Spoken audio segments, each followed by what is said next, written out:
We glance at weather reports almost every single day. They're just this familiar, simple part of our routine. But what if I told you that inside all those numbers and symbols, there's a whole hidden story? A story about history, astronomy, and yeah, even media strategy. Today, we're going to deconstruct a single day's forecast and uncover the narrative that's hiding in plain sight. Okay, let's just dive right in with one number, 40 degrees.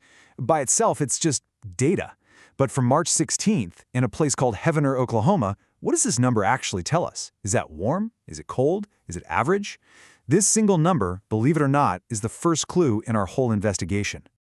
So, to start cracking that code, we need to look at the first layer of info. The basics, the forecast for the day and for the night. All right, so here's our 40-degree high for the daytime. But right away, two things should jump out at you. First, that temperature absolutely plummets at night all the way down to 24 degrees. That's a huge 16-degree drop. And second, there's this little description for the day that says, much cooler. That's our next big clue. Much cooler than what exactly? And that's really the whole game, isn't it? A number is pretty much meaningless if you don't have any context. To really get the story of this one day, we have to see how it stacks up against the past. So let's just ask the question straight up. For this town, on this day, how weird is a high of 40 degrees? And this is where the story gets really juicy. I mean, just look at the gap on that chart. Today's 40-degree high is a whopping 25 degrees colder than the average high is 65. All of a sudden, that little phrase, much cooler, feels like a massive understatement. This isn't just kind of chilly, it's a major jarring cold snap. And if you think that daytime temperature is surprising, oh, just wait. The story gets even more dramatic when we start looking at what's going to happen tonight. And here is where it gets absolutely wild. The average low for this date, 37 degrees. Tonight's low is predicted to be 24. But look how incredibly close that 24 is to the all-time record low of 18 degrees, set way back in 1970.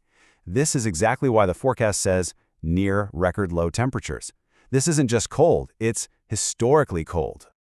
So we know now that today is a total anomaly. So let's zoom out a little and see how this one really cold day fits into the bigger picture of what's been going on this week and this month. And this table right here just shows how sudden this change really is. I mean, get this. Yesterday's high was 72 degrees.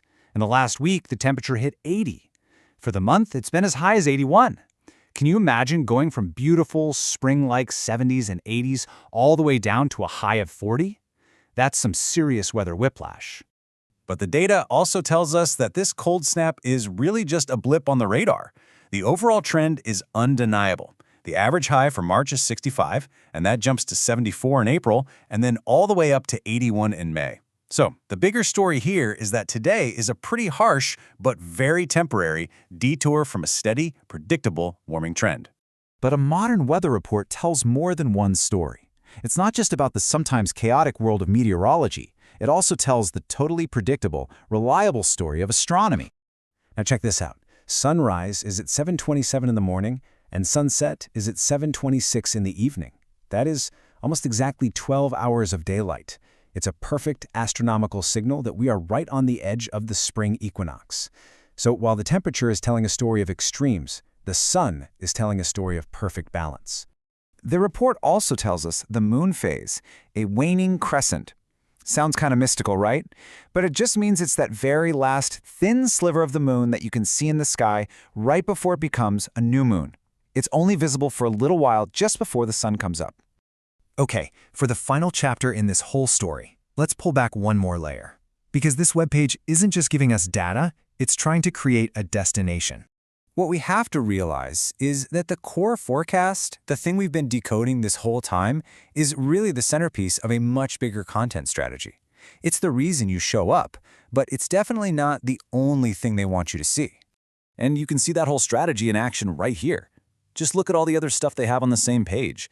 Sure, there are specialized trackers for allergies and hurricanes, but there are also lifestyle sections like pets and animals, recipes, and even product reviews.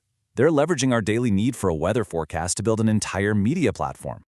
And to make sure you trust the data at the heart of it all, they make their credentials crystal clear. The site quotes a study from a group called Forecast Watch, naming them the world's most accurate forecaster. It's a really smart move to build the trust and authority they need for their entire platform to work.